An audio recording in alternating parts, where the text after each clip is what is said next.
Pois é, né? O Brasil não perde a oportunidade de perder uma oportunidade de alguém, né? Só para complementar esse ponto também, Zena, você falou que é possível haver retrocessos que podem acontecer, mas o Congresso... Delimitados. O Congresso já demonstrou que alguns não passarão. Por exemplo, no marco do saneamento, o Congresso eliminou 2 vetos, ou melhor, o Congresso vetou 2 pontos que o Lula tinha proposto através de medida provisória.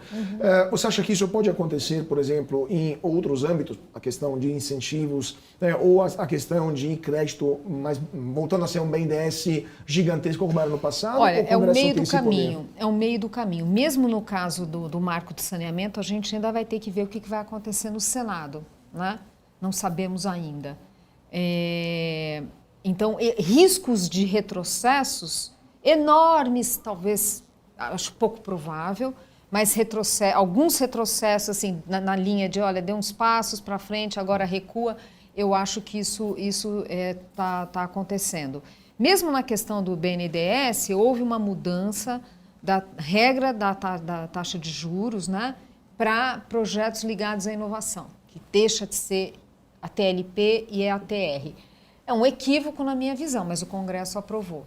Né? Pois é, né? Então, essas coisas elas vão acontecer e é óbvio, para um país que está com um potencial de crescimento tão baixo, que tem apenas o agro com ganhos de produtividade para valer, claro que a gente deveria ter agendas mais ambiciosas. Claro. Você falou também da reforma tributária, que de fato é um segundo pilar de uma reforma maior das contas públicas, que começou com o arcabouço fiscal, foi aprovado em larga maioria no Congresso Nacional, na Câmara dos Deputados, agora passa para o Senado. Então, 2 perguntas. O que você acha desse arcabouço, como saiu da Câmara dos Deputados?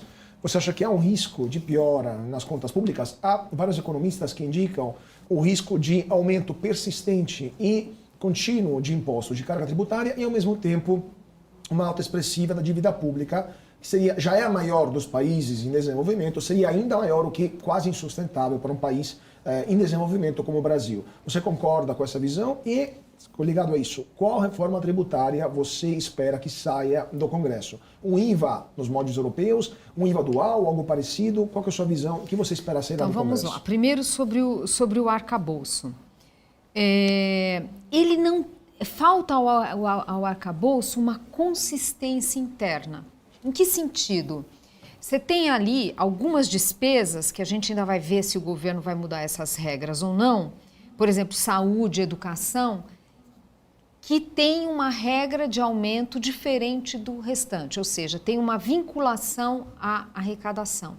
Isso seria muito importante ser eliminado. Né? Isso é constitucional. Do ponto de vista, teria que realmente rever isso. Quando a gente fez a regra do teto, isso ficou para trás. Né? A regra do teto foi uma mudança constitucional, tirou isso. Mas seria importante porque só o fato de ser atrelada à receita e o arcabouço fiscal depender de aumento da receita, você vê que você gera um certo looping aqui.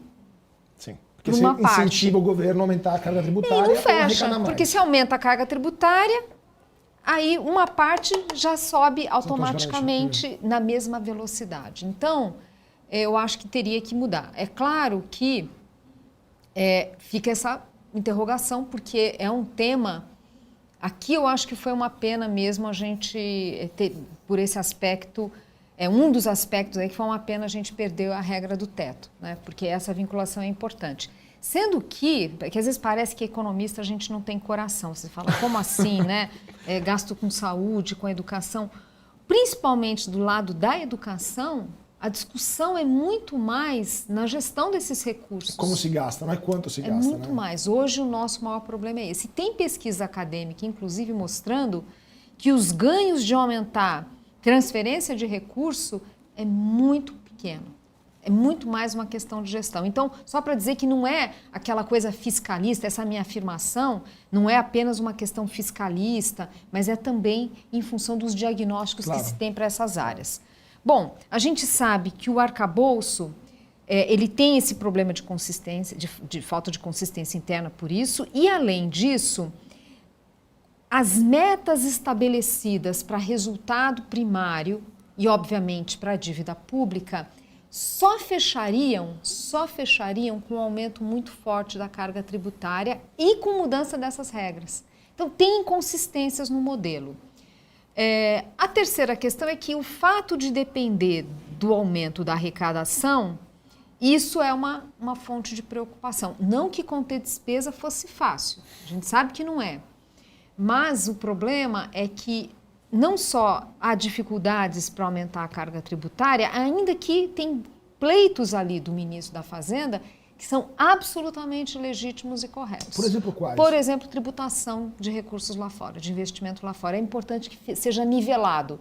As regras para quem investe lá fora ser a mesma daqui de dentro. Ou seja, tributação de lucros e dividendos, você quer dizer? Não, eu estou falando investimento fora do país, offshore. Perfeito.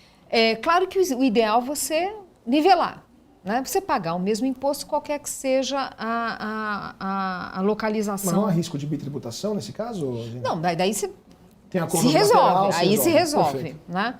Mas o meu ponto é que, ainda que tenham coisas, quando ele fala, olha, precisamos rever algumas renúncias tributárias, é verdade, precisamos rever todas, na verdade. Ele está deixando de lado algumas que deveria rever. Mas, enfim, né? Cada dia a sua agonia. Cada dia a sua agonia. Eu entendo a dificuldade. Mas o meu ponto é que também algo que é muito consolidado na economia é que não há dúvidas, ainda mais num país como o Brasil, que tem uma baixa qualidade do gasto público, é muito mais eficiente do ponto de vista de gerar crescimento, você conter despesas e não ir para o aumento da arrecadação. Então, assim, o arcabouço está longe de ser uma solução, na minha opinião, saudável para o país. Eu, pessoalmente, apesar de entender que, do ponto de vista político, ficou inviável, eu preferiria uma reforma da regra do teto a fazer um novo arcabouço. Agora, é o que temos. Agora, usando aqui aquilo que o próprio Banco Central fala, que é a visão do mercado financeiro. Olha, a gente evitou o risco de cauda, traduzindo, a gente evitou cenários extremos. Pode ser que sim mesmo, pode ser que se evite cenários extremos. Eu acho que evita sim, tem alguns analistas mais preocupados, mas eu acho que evita. Mas, de qualquer forma, a gente está falando de um quadro no Brasil que a gente enxergar uma Selic de 6,5%, que foi a passagem do governo Temer para o Bolsonaro, hoje parece pouco provável. Então, na linha de perder oportunidades, a gente poderia ter... Um governo de esquerda tem legitimidade para discutir várias políticas públicas. Um governo de esquerda que fala assim, olha, eu vou ter que rever o abono salarial. Tem legitimidade para isso. Então, de novo, a gente perde a oportunidade de rever algumas regras na nossa política fiscal, que gera muita rigidez orçamentária e, obviamente, né, o que isso significaria em termos de juros mais baixos. Claro. Então não é cenário extremo, não é descontrole, não é nada disso, não é descontrole inflacionário, dominância fiscal, não é também. dominância fiscal, mas é o risco da mediocridade, é o risco de você entregar algo muito aquém do que a gente poderia. É o clássico voo da galinha, então, estamos na parte da queda da galinha para o chão de novo, né? Ou pelo menos um país que continua a andar de está lado. com baixo potencial de crescimento, poderíamos ser mais ambiciosos.